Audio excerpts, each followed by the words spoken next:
As we finish out week 7 here on day 6, we continue in Leviticus, specifically chapters 8 through 10.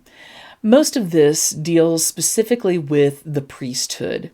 Now, the priesthood that's described here is very different than our idea of priests or pastors in the Christian church. And so I do want to make sure that we understand that there is a distinction and a difference here. But it does point us to some underlying facts that are true of all of us, and regardless of our situation.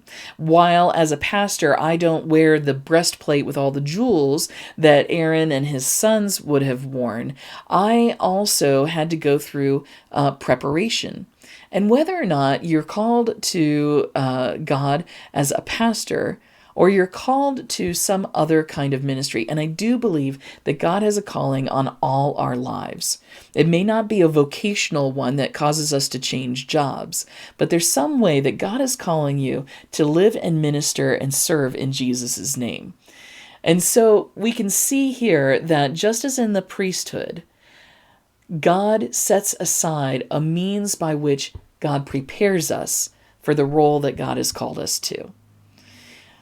Now, and for some people, for elders in the United Methodist Church or deacons or missionaries, there might be a very regulated set and purpose and some pomp and circumstance with the ordination that goes around that.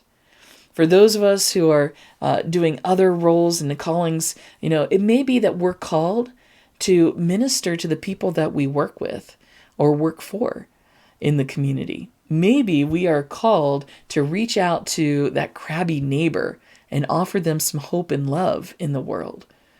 Maybe our calling, and our calling can change. I want to point that out too. Maybe your calling right now is to do the best job that you can mothering your children. Maybe God is calling you to expand your reach beyond the home into something larger. I don't know what your calling may be, but I do know that God prepares us for that, offers us ways in which we can do that. A lot of times that learning and that process comes through other people. If you find that God is calling you to something and you may feel ill-equipped now to do that, would you reach out to me, please? Would you please email me? Let me know, I think God is calling me to this, but I don't know how to do it or what to do it, and let me pray with you.